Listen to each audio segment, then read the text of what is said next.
18वां question देखिए कि पृथ्वी के पृष्ठ पर किसी प्रक्षेप्य की प्लाइन चाल 11.2 किलोमीटर प्रति सेकंड है। किसी वस्तु को इस चाल की 3 गुनी चाल से प्रक्षेपित किया जाता है तो पृथ्वी से अत्यधिक दूर जाने पर इस वस्तु की चाल क्या होगी। सूर्य और अन्य ग्रहों की उपस्थिति की उपेक्षा कीजिए।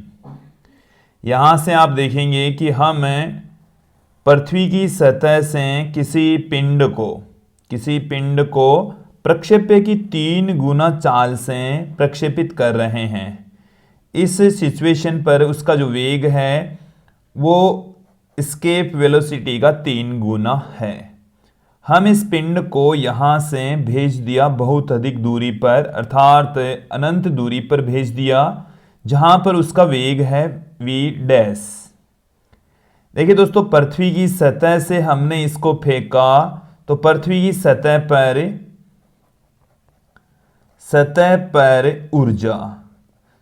पर जो ऊर्जा है वो गतिज ऊर्जा तथा स्थितिज ऊर्जा के योग के बराबर है।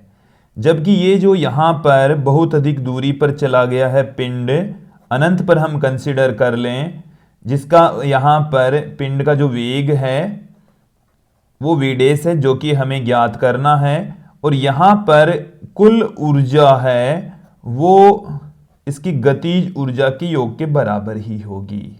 तो यहां पर जो कुल ऊर्जा है वो E डैश, जो कि इसकी गतिज ऊर्जा K डैश के बराबर होगी, हाफ mv डैश स्क्वायर के बराबर होगी। देखिए, ऊर्जा संरक्षण नियम से हम यहां पर v डैश की वैल्यू फाइंड आउट करेंगे। ऊर्जा संरक्षण नियम क्या कहता है कि पृथ्वी की पृष्ठ पर ऊर्जा तथा पृथ्वी की सतह से बहुत अधिक दूरी पर ऊर्जा दोनों बराबर होगी। पृथ्वी की सतह पर जो ऊर्जा है वो गतिज ऊर्जा तथा स्थितिज ऊर्जा के बराबर होगी और बहुत अधिक दूरी पर सिर्फ गतिज ऊर्जा होगी। जो स्थितिज ऊर्जा है वो शून्य होगी। तो पृथ्वी के पृष्ठ पर जो गतिज ऊर्जा है वो हाफ mv स्क्वायर और जो स्थितिज ऊर्जा है वो है कैपिटल G कैपिटल M और जो पिंड है उसका द्रव्यमान स्मॉल m और पृथ्वी की सतह पर जो दूरी है वो कैपिटल R रहेगी। यहां पर हम कैपिटल R लेकर चलेंगे। ये बराबर रहेगा बहुत अधिक दूरी पर, मतलब लगभग अनंत पर, इसकी गतिज ऊर्जा के बराबर, तो हाफ mv डैश का स्क्वायर। हमें इस v डैश की वैल्यू ही फाइंड आउट करनी है दोस्तों। तो यहां पर देखिए, समझिए कि जो कक्षीय वेग होता है, कक्षीय वेग पृथ्वी के पृष्ठ पर v नोट इक्वल टू हमारे पास में capital G capital M upon में कैपिटल R होगा।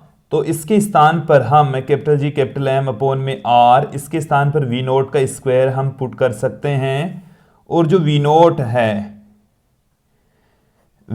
है वो बराबर होगा VE के 1/√2 गुणा के, क्योंकि VE का मान v नोट का √2 गुना होता है। तो यहां से देखिए, half mv square minus capital G capital M upon में R के स्थान पर हम पुट कर सकते हैं v नोट का स्क्वायर। एक पद हम और बढ़ा देते हैं, v नोट का स्क्वायर पुट कर दिया इसकी जगह पर कैपिटल G कैपिटल M और कैपिटल R के स्थान पर।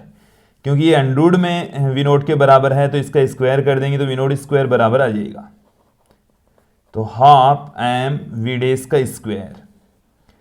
देखिए दोस्तों, इसे हम किस तरीके से लिख सकते हैं, m सभी पदों में से कैंसिल हो जाएगा, v square upon 2 minus v note के स्थान पर हम ve बट्टे में √2 पुट कर सकते हैं। तो यहां आ गया है ve स्क्वायर अपॉन 2 बराबर v स्क्वायर बाई 2।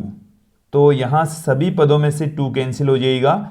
v का मान हमें इस क्वेश्चन के अंदर बता रखा है एस्केप वेलोसिटी का 3 गुना है, कि हमने पिंड को प्रक्षेप्य गति से 3 गुना चाल से प्रक्षेपित किया है। तो v का मान रख दीजिए, तो 3ve का स्क्वायर माइनस ve का स्क्वायर v स्क्वायर, ये 2 कैंसिल हो गए यहां से।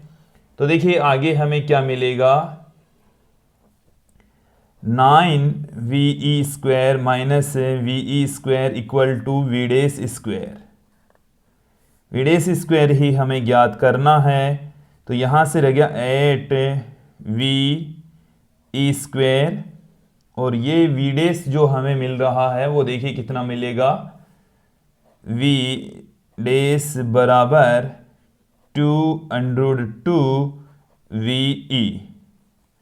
तो 2 गुणा में 1.4 1 4 इंटू वी की वैल्यू होती है 11.2 किलोमीटर प्रति सेकंड। इसको आप यहाँ से कैलकुलेट कर लीजिए तो 2.828 इंटू 11.2 किलोमीटर पर सेकंड, और जब हम इसको मल्टीप्लाई करेंगे तो ये हमें मिलेगा 31.68 किलोमीटर प्रति सेकंड। ये हमारे पास में फाइनल आंसर मिल जाएगा, इसका फाइनल सॉल्यूशन मिल जाएगा। अर्थात हम किसी पिंड को प्लाइन वेग के 3 गुना वेग से प्रक्षेपित करेंगे तो बहुत अधिक दूरी पर उसका वेग 31.68 किलोमीटर प्रति सेकंड होगा।